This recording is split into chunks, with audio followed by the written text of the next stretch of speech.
This episode is sponsored by the Tiltcast, which can be found at tiltcat.com, also on Enterplay.info, which is a weekly podcast about video games, right along with some reviews that can be found over on their website.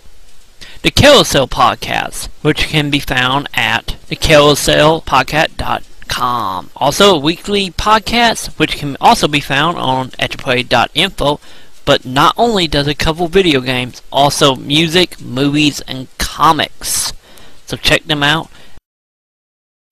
Today we are reviewing a very interesting and one of the few scary games left alive. Of course, is published by Ubisoft, and that game would be Dead Space 2, which can be found on the PlayStation 3, also on the Xbox 360, and of course also on PC. And well, with it being one of the few flat survival horror games left, let's find out exactly how scary this game is in the review of Dead Space 2.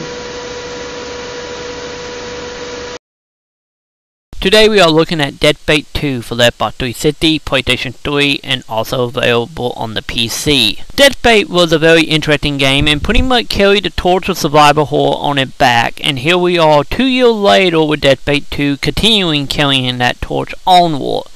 And that pretty much to say this can be a very scary game in certain situations, mainly if you like skills of just popping or having random monsters jump you from nowhere, kind of try to keep you on your toe, and shock value skills, it is still there. And the other thing that also helped the skill factor of this is of course the atmosphere with the dark broodiness of the areas, and the sound is some of the best sound design that have been placed in video games as of yet. And this game is highly recommended playing in the dark with the sound turned up loud, or loud enough so your neighbor don't call the cops on you. But Dead Space 2 now, 2 years later, the gameplay itself pretty much take off with you continuing on your journey as the same character from the last game, and the game starts with you waking up in a sane asylum, being interviewed about what happened on the original spaceship that you was on, and the story pretty much unfolds from there, which I'm of course not going to give too much away, because this is a very interesting story. Ending at the beginning half is not exactly too memorable, but by the later half it will become a very interesting and will more likely stick with you. If all fails, so in set piece it will stick with you. But pretty much the main thing I can say about the story is of course now you have your dead girlfriend from the last game pretty much stalking you and pulling you throughout the game. The gameplay itself is still pretty straightforward, walk a room, kill monster, continue on type of scenario,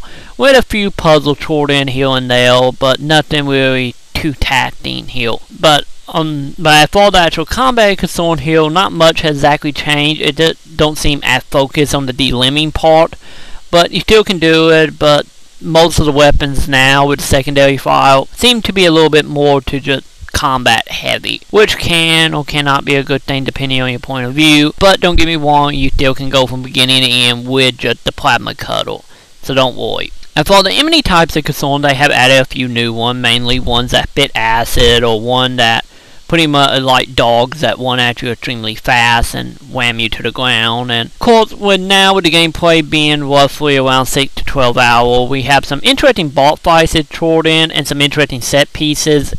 Some of the boss fights get carried over a few times over with. So, and the bosses are not exactly too memorable here. And as for the gravity stuff that made the last game so interesting, now it's no longer you jumping around from wall to wall and getting turned around extremely easy. Now, of course, you can control yourself in mid-flight with the power of boosters, and in some cases, any having a set piece evolve around it. So, the leveling that was in Dead Space 1, and of course here we are now in Dead Space 2, pretty much nothing have changed along that point. You get notes you add to your wig, weapons, or your safety ability. And the same as the last time in this game, at high on replay value, so you're not going to get enough nodes or money to actually buy everything and upgrade everything in one playthrough. With it will new gameplay come in, carrying everything over. Now also going between easy all the way up to the hardest setting. So now you can actually do a real new game plus in this. So overall, Dead Space 2 is a fantastic game. any if it's not addicting as Deadbait 1 Elite for me personally. But overall, I get Deadbait 2 a 4 out of 5.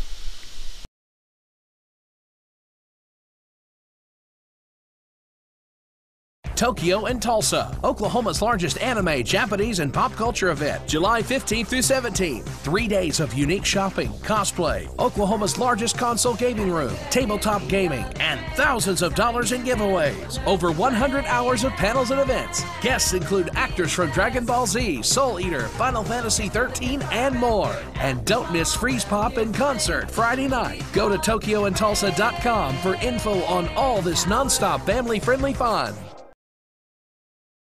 And